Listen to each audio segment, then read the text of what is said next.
Hello, everyone.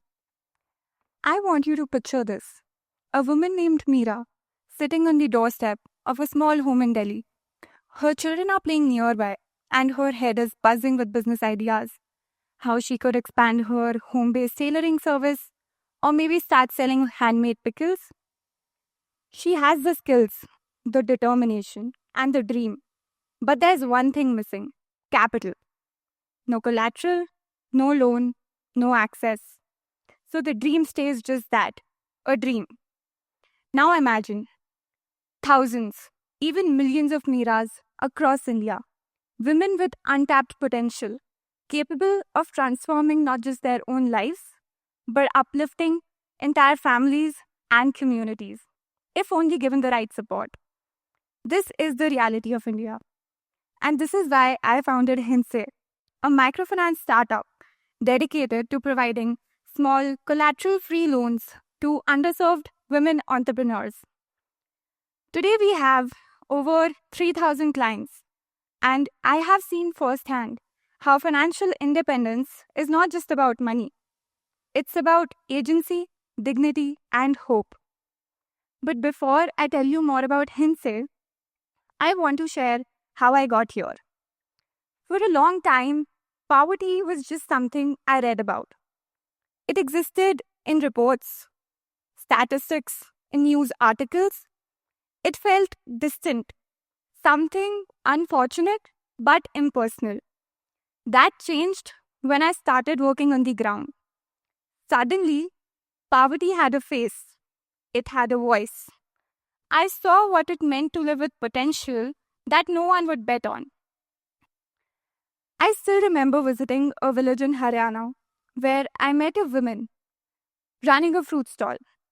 She had been selling the same three types of fruits: apples, bananas, and guavas for years. When I asked her why she didn't add more variety or expand her business, she shrugged with a smile and said, "I can't afford to." She didn't lack ideas. She didn't lack the will to grow. She lacked access to credit. And this is where microfinance steps in. You see, poverty isn't just a lack of money, it's a loop. It's a cycle that keeps people stuck. When families struggle financially, they often have no choice but to send their children to work. A child who is supposed to be in school ends up in a factory or on the streets, earning just enough to contribute to the family's daily needs. Without an education, these children, they grow up with limited opportunities.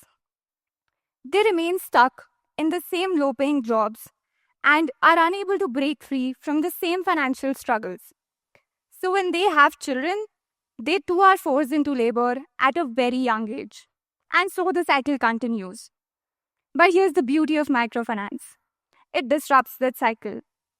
It offers a simple but powerful intervention: access to small, affordable loans. Now, let me pause for a second. 10,000 or 15,000 rupees. It may not sound life changing to so many of us. For some of us, it may be the cost of a weekend getaway or maybe a new phone. But for a woman like Meera, it's everything. With that money, she buys a sewing machine. She grows her business. Suddenly, she no longer needs to take up irregular domestic work anymore. She becomes a business owner. Her children don't need to take up odd jobs anymore. They stay in school. She can afford healthcare. She reinvests in her business, hires an assistant, and creates jobs for others. So that one loan, it doesn't just transform her life, it changes the trajectory of her family's entire future. And let's not forget, these women, they don't just uplift their own families, they uplift their entire communities. Various studies have shown that when women earn, they reinvest up to 90% of their income into their households and local economies. This means better education, better healthcare, and overall stronger communities. And I was driven by this very idea.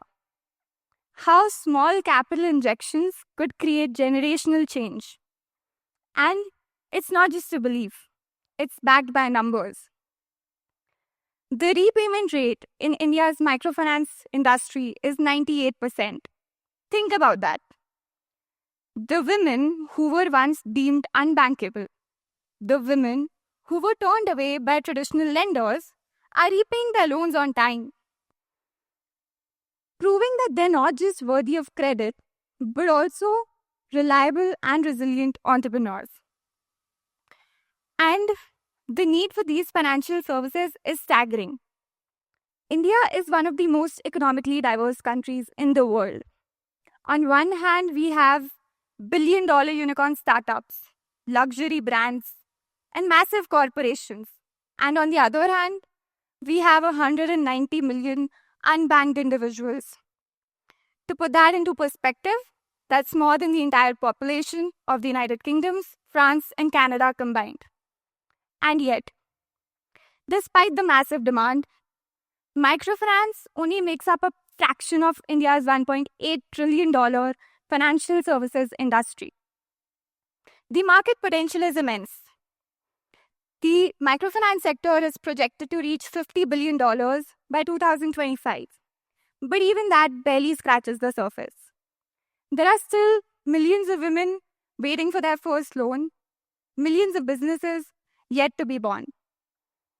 But let me step away from the numbers for a moment and tell you why this really matters to me.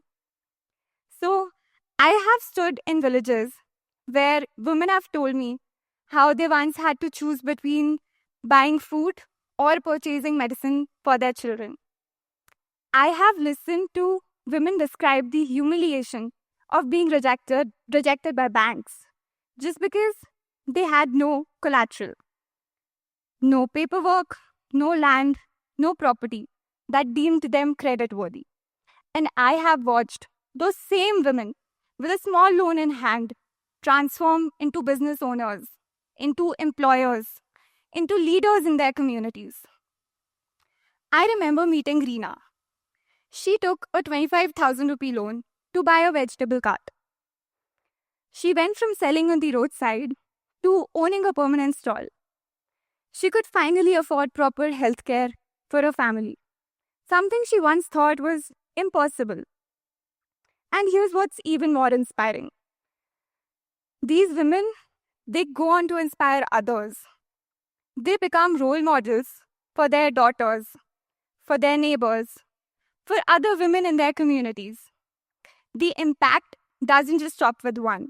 It ripples outwards, creating a wave of change. And here's what struck me the most. Reena, like so many other women I have worked with, repaid the loan back in full ahead of schedule. Because women like her, they're not just asking for handouts. They're asking for opportunities. But here's the thing. This is not about microfinance institutions. The power to create change, it lies in all of us. You don't need to run a finance company to make a difference. So the next time you buy from a local woman entrepreneur, the woman selling handmade pickle at a corner stall, or the artisan selling jewelry at a flea market, remember you're not just making a purchase. You're investing in her dreams. You're fueling her business. And you're giving her the confidence to grow. And if you're an entrepreneur, a mentor, or even just someone with a platform, consider supporting women-owned small businesses. Share your knowledge, share your network, and share your resources. Promote their products, offer mentorship, advocate for policies that support financial inclusion. Because when we lift up one entrepreneur, we uplift an entire community. So I'll leave you with this. The next time you think about poverty, I want you to think beyond statistics. I want you to think of Meera. I want you to think of Reena. Think of the woman at the fruit stall. Think of the mother who no longer needs to choose between food or medicines because she finally has enough to care for her family. Think of the generations that will now have a future not dictated by financial desperation, but by possibilities. Because sometimes all it takes is one small loan, one chance to turn pennies into possibilities. Thank you.